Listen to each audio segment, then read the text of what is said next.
Hello all. ഇന്ന് ഞാൻ സംസാരിക്കാൻ പോകുന്ന കാര്യം കുറേ അധികം ആളുകൾ മെസ്സേജ് അയച്ചും നേരിട്ട് കാണുമ്പോഴും ഒക്കെ ചോദിക്കുന്ന ഒരു ഷോർട്ട് ക്വസ്റ്റ്യൻ, അതിൻ്റെ ഒരു ചെറിയ എക്സ്പ്ലനേഷൻ തരാമെന്നുള്ളതാണ് ഇന്നത്തെ എൻ്റെ പർപ്പസ്. ചോദ്യം സിമ്പിളാണ്. ഫേംവെയറും സോഫ്റ്റ്വെയറും തമ്മിലുള്ള വ്യത്യാസം എന്താണ്?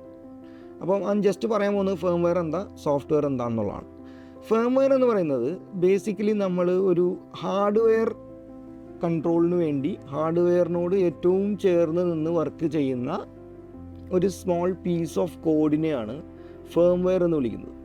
സോ ഹാർഡ്വെയറിനോട് ചേർന്ന് നിൽക്കുക എന്ന് പറഞ്ഞിട്ടുണ്ടെങ്കിൽ ഐദർ ഒരു micro controller or A micro processor, ഇതിൻ്റെ ഫങ്ഷനിങ് നടത്താൻ വേണ്ടി നമ്മൾ എഴുതുന്ന ഒരു ഷോർട്ട് കോഡ്, ഓക്കെ, അതിനെയാണ് നമ്മൾ എന്ത് വിളിക്കുന്നത്? ഒരു ഫേംവെയർ എന്ന് വിളിക്കുന്നത്. അപ്പോൾ ഇതിൻ്റെ പ്രത്യേകത എന്ന് പറയുന്നത് ഇതിന് ഓപ്പറേറ്റിംഗ് സിസ്റ്റമോ മറ്റു കാര്യങ്ങളോ ഒന്നും വേണ്ട. ഇത് ആ മൈക്രോ കൺട്രോളറിൻ്റെയോ അല്ലെങ്കിൽ മൈക്രോ പ്രോസസ്സറിൻ്റെയോ പ്രോഗ്രാം മെമ്മറിയിൽ നമുക്ക് എന്ത് ചെയ്യാം? സേവ് ചെയ്ത് വയ്ക്കാം. ഇത് വർക്ക് ചെയ്യുമ്പോൾ എന്ത് പറ്റും? മൈക്രോ കൺട്രോളറിൽ എന്ത് ഫംഗ്ഷനാണോ അല്ലെങ്കിൽ മൈക്രോ പ്രോസസ്സറിനെ കൊണ്ട് എന്ത് ഫംഗ്ഷനാണോ നമ്മൾ ഉദ്ദേശിക്കുന്നത് ആ ഫംഗ്ഷൻ നടത്തിയെടുക്കാൻ സാധിക്കുന്ന ചെറിയൊരു പ്രോഗ്രാം, അതാണ് ഫേംവെയർ എന്ന് വിളിക്കുന്നത്. ഉദാഹരണം, ഇപ്പോൾ നമ്മളുടെ വീട്ടിൽ വാഷിംഗ് മെഷീനിൽ ഒരു മൈക്രോ കൺട്രോളർ ഉണ്ട്. അതിനകത്തൊരു കോഡ് നമ്മൾ എഴുതി വെച്ചിട്ടുണ്ട്. ആ മൈക്രോ കൺട്രോളറിനകത്തൊരു കോഡ് ആ മാനുഫാക്ചറർ എഴുതി വെച്ചിട്ടുണ്ട്.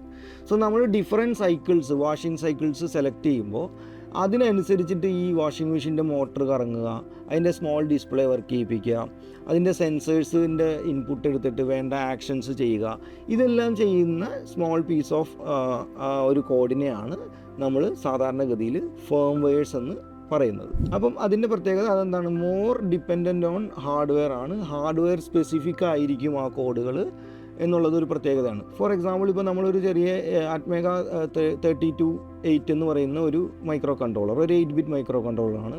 അപ്പോൾ അതിനുവേണ്ടി നമ്മളൊരു ഫേംവെയർ എഴുതുമ്പോൾ അതിൻ്റെ രജിസ്റ്റേഴ്സ്, അതിൻ്റെ പിന്നുകൾ, അതെല്ലാം യൂസ് ചെയ്തിട്ടാണ് നമ്മൾ ആ കോഡ് ഫേംവെയർ എഴുതുന്നത്.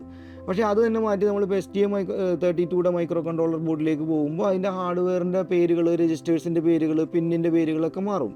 കോഡിങ്ങിൻ്റെ ലാംഗ്വേജും സ്ട്രക്ചേഴ്സും എല്ലാം സെയിം ആണെങ്കിലും അതിൻ്റെ ഹാർഡ്വെയറിൻ്റെ രജിസ്റ്റർ പേരുകൾ, പിന്നിൻ്റെ പേരുകൾ, ഇതൊക്കെ ഡിഫറെൻ്റ് ആയിരിക്കും. So basically it is more എന്താ പറയുക, അറ്റാച്ച്ഡ് ടു ഹാർഡ്വെയർ ആണ്. Okay, and small pieces of കോഡുകളായിരിക്കും. And they do not need an operating system to work.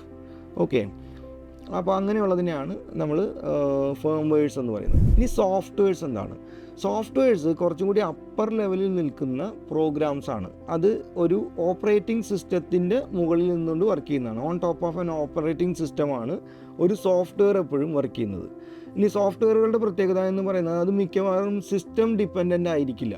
അതായത് ഇപ്പം പല സ്പെസിഫിക്കേഷനുള്ള പല മൈക്രോ പ്രോസസ്സറുകളുള്ള സിസ്റ്റത്തിലും ഒരേ സോഫ്റ്റ്വെയർ വർക്ക് ചെയ്യും. OS കോമ്പാറ്റബിലിറ്റി ഉണ്ടായാൽ മതി. ഫോർ എക്സാമ്പിൾ, ഇപ്പോൾ നിങ്ങളുടെ കയ്യിൽ വളരെ ഹൈ എൻഡ് ആയിട്ടൊരു കമ്പ്യൂട്ടർ ഉണ്ട്. അതിനകത്ത് നിങ്ങളൊരു സോഫ്റ്റ്വെയർ വർക്ക് ചെയ്യിക്കുന്നു. ഫോർ എക്സാമ്പിൾ MATLAB വർക്ക് ചെയ്യിക്കുന്നു. ഇതേ MATLAB അത്രയും സ്പെസിഫിക്കേഷൻ ഇല്ലാത്ത, ആ പ്രോസസ്സർ സ്പെസിഫിക്കേഷൻ ഇല്ലാത്ത, അത്രയും മെമ്മറി ഇല്ലാത്ത മറ്റൊരു കമ്പ്യൂട്ടറിലും വർക്ക് ചെയ്യും. എന്തുമാത്രം ശരിയായാൽ മതി? OS ശരിയായാൽ മതി. ഇപ്പോൾ വിൻഡോസ് സെയിം ആണെന്നുണ്ടെങ്കിൽ അത് വർക്ക് ചെയ്യും, അല്ലെങ്കിൽ ലിനക്സ് ആണെന്നുണ്ടെങ്കിൽ അത് അതിന് വേണ്ടിയിട്ടുള്ളൊരു വർക്ക് ചെയ്യും. സോ അതാണ് അതിൻ്റെ പ്രത്യേകത. അതായത് അത്രമാത്രം ഹാർഡ്വെയറിനോട് ക്ലോസ്ലി ലിങ്ക്ഡ് അല്ല സോഫ്റ്റ്വെയർസ്. പിന്നെ അതെന്താണ്? അതൊരു ഓപ്പറേറ്റിംഗ് സിസ്റ്റത്തിൻ്റെ മുകളിൽ നിന്നുകൊണ്ടാണ് വർക്ക് ചെയ്യുന്നത്. അപ്പോൾ അങ്ങനത്തെ ഒരുപാട് സോഫ്റ്റ്വെയർസ് നിങ്ങൾക്ക് അറിയാം. ഇപ്പം നമ്മൾ ഉപയോഗിക്കുന്ന MATLAB ഒരു സോഫ്റ്റ്വെയർ ആണ്. ഇപ്പോൾ നമ്മൾ വീഡിയോ എഡിറ്റിങ്ങിനും ഒക്കെ ഉപയോഗിക്കുന്ന, അല്ലെങ്കിൽ വീഡിയോസ് ഉണ്ടാക്കാൻ, പോസ്റ്ററൊക്കെ ഉണ്ടാക്കാൻ നമ്മൾ ഉപയോഗിക്കുന്ന Canva, അതൊരു സോഫ്റ്റ്വെയർ ആണ്. പിന്നെ പ്രോട്ടിയസ്, IS പ്രോട്ടിയസ്, അത് നമ്മുടെ സർക്യൂട്ടൊക്കെ വരയ്ക്കാൻ നമ്മൾ ഉപയോഗിക്കുന്ന ഒരു സോഫ്റ്റ്വെയർ ആണ്. അങ്ങനെ ഡിഫറെൻറ്റ് സോഫ്റ്റ്വെയർസ് ഉണ്ട്. ഇതെല്ലാം OSൻ്റെ ടോപ്പിൽ നിന്ന് വർക്ക് ചെയ്യുന്നതാണ്. ഹാർഡ്വെയറിനോട് അത്ര ക്ലോസ് ആയിട്ടുള്ളൊരു ഡിപ്പെൻഡൻസി ഇത് കാണിക്കുന്നില്ല. അതാണ് അതിൻ്റെ ഡിഫറൻസ്. പിന്നെ ഞാൻ നേരത്തെ പറഞ്ഞ മാതിരി സോഫ്റ്റ്വെയർസ് എന്ന് പറയുന്നത് എപ്പോഴും യൂസറിന് ഒരു ഫീച്ചർ പ്രൊവൈഡ് ചെയ്യും. ഇപ്പോൾ MATLAB ആണെങ്കിൽ നിങ്ങൾക്കറിയാം അതിനകത്ത് എന്താ ഫീച്ചറാണ് തരുന്നത് എന്നുള്ളത്. Canva ആണെങ്കിൽ അത് മറ്റൊരു ഫീച്ചർ തരുന്നു. അപ്പോൾ അങ്ങനത്തെ ഫീച്ചേഴ്സ് ഓഫർ ചെയ്യാനായിട്ടുള്ള പ്രോഗ്രാംസും അതിൻ്റെ അങ്ങനെയുള്ള ആപ്ലിക്കേഷൻസിനെയാണ് നമ്മൾ സോഫ്റ്റ്വെയർസ് എന്ന് വിളിക്കുന്നത്. മറ്റേത് ഫേംവെയർസ്, അതൊരു ടിപ്പിക്കൽ ടാസ്ക് ചെയ്യാൻ വേണ്ടി ഹാർഡ്വെയറിനോട് വളരെ ക്ലോസ് ആയിട്ട് നിന്ന് പ്രവർത്തിക്കുന്ന പീസ് ഓഫ് കോഡിനെയാണ് ഫേംവെയർ എന്ന് വിളിക്കുന്നത്. സോ അതാണ് അതിൻ്റെ ഒരു ബ്രീഫിംഗ്. ഓക്കെ.